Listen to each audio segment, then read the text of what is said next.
Bom, vamos lá. Aqui é o checklist das informações para que eu possa fazer a declaração de renda, do imposto de renda, certo?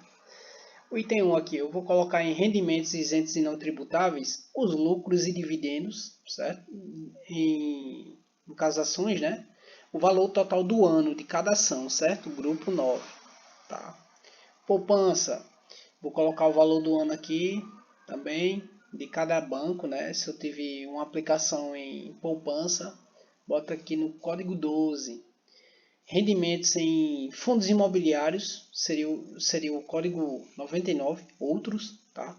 E ganhos da bolsa, no caso daquelas operações que a gente faz abaixo de 20 mil no mês, certo? Os ganhos abaixo disso não geram DAF, então vem aqui para o código 20 para poder preencher em rendimentos isentos e não tributáveis, tá? Feito isso, vamos agora para o item 2, rendimentos sujeitos à tributação exclusiva definitiva, onde eu vou colocar os CDBs, certo? Código 06, valor anual aqui de tudo que eu ganhei, tá? Juros sobre capital próprio de cada empresa também, vou colocar aqui o valor anual, certo? Informando aí sobre rendimentos sujeitos à tributação exclusiva e definitiva. Isso aqui eu estou fazendo baseado, tá, no que eu na minha experiência, certo? Então fechou aqui. Vamos lá, o item 3, o próximo item, bens e direitos. Fazendo aqui mais uma vez com base na minha experiência, tá? Minhas ações, eu vou colocar então o preço médio pago, cada valor que eu paguei, preço médio, vezes a quantidade de ações que eu tenho, tá? Então, exemplo, tenho ação Y lá, ação Cogna, e vamos supor o preço dela R$ 15,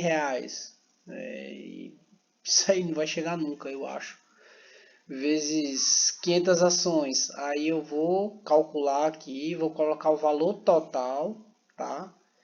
E caso eu tenha a mesma quantidade do ano passado, né, eu repito então o valor, certo? O código é sim, aqui é o grupo 03, tá? E o código 1, certo? O próximo passo, vou colocar todos os saldos que eu tenho em conta de investimento, no caso CDB, debêntures, etc. Vou colocar aqui no grupo 4, código 2. E no grupo ele especifica, né, quais os tipos de investimento que se enquadram, né, nesse grupo aqui, o 04. Vai lá informar CDB, debêntures, renda, a parte de renda fixa em geral que se enquadra aqui nesse grupo, tá? Então, prestar bem atenção nisso. Próximo passo, vou botar aqui o saldo em conta bancária, que é o grupo 6. Acredito que seja depósito bancário, conta salário, alguma coisa do tipo. Grupo 6 vai estar especificando direitinho. Saldo em conta bancária, tá? E o código é 1. Conta numerário, alguma coisa do tipo. E o próximo passo, baseado aqui na minha experiência, tá? Estou fazendo conforme meu exemplo, tá? Que eu declarei. Vou colocar aqui no grupo 7, tá? Investimentos em FIIs, que no caso fundo imobiliário, né? Ou FIAGRO, e o código é o 03, tá? Então vou colocar aqui o valor de cada posição que eu tenha, né? Por exemplo, se eu tenho 200 cotas de MXRF11, vou calcular isso vezes o meu preço médio, tá? 200 vezes o preço médio que eu tenho, então eu vou chegar ao valor total e informar lá na declaração, tá? Importante sempre ter o arquivo original para que possa importar e você poder preencher os dados conforme você fez a declaração do imposto de renda do ano passado, certo? Observação: se não houver alterações nas compras e vendas de ações ou fundos imobiliários, é só repetir o valor. Então, vamos supor que eu tenha no ano passado a mesma quantidade de fundos ou ações, certo? E vou preencher para esse ano. lá no final vai ter a opção de um campozinho repetir. Só você clicar e ele já repete o valor. Tá? Próximo passo, o item 4. Eu vou lá em renda variável, operações comuns, swing trade, acima de 20 mil. Ou seja, se eu realizei vendas, né, acima de 20 mil e tenho aquela planilha lá de controle, né, onde eu saio informando todos os ganhos ou perdas, né, durante um mês, então é importante que, se foi acima de 20 mil, eu gerei um ADAF, se eu tive lucro. Ou para compensar um prejuízo, eu vou ter que ir em mês a mês informar, né, o quanto que eu lucrei, eu tive prejuízo, tá? Para isso poder ficar registrado, né? Se eu tive um lucro, eu informo. Aí eu vou informar o valor da DARF, né, que eu paguei, que é de 15%, tá? Sobre os ganhos, sobre os lucros, 15%, né, eu gero a DARF, tá? E informo no último campo, tá?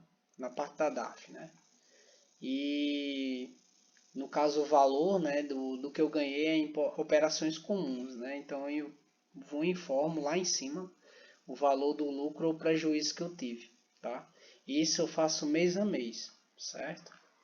E por último, operações em fundos imobiliários ou FIAGRO. Refere-se fundos imobiliários, já tem aqui. Então eu vou preencher, né, em cada mês se eu tive lucro ou prejuízo da venda de um fundo imobiliário, qualquer fundo, tá? Se eu tive prejuízo ou lucro, eu preciso informar aqui para poder ficar no controle, certo? Então, se eu tive um lucro de R$ 23, o ADAF não passou dos 10, né? Acredito que aqui 20%, ó, é 20%, certo? 20% do lucro no mês, certo? Dá aproximadamente 4,60 aí, então eu acho 4,60. Então, como é menor, né, o valor do que R$ 10, eu não tenho como gerar DAF. Já tem até aqui em cima informando. Como é menor, né, o valor, então isso aqui para um próximo lucro que eu tiver, né, vai ser compensado, certo? Para eu poder gerar uma DAF para realizar o pagamento. Ou caso seja prejuízo, né, abate-se desse valor aqui, tá?